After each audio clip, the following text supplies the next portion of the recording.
أعوذ بالله من الشيطان الرجيم. بسم الله الرحمن الرحيم.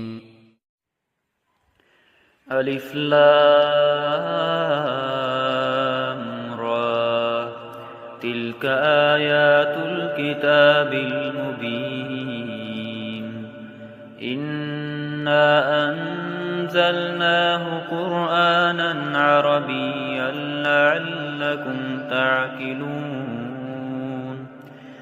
نحن نقص عليك أحسن القصص بما أوحينا إليك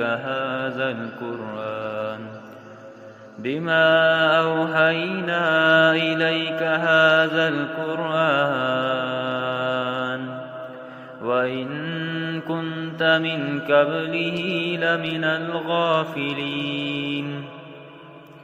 إذ قال يوسف لأبيه يا أبت إني رأيت أحد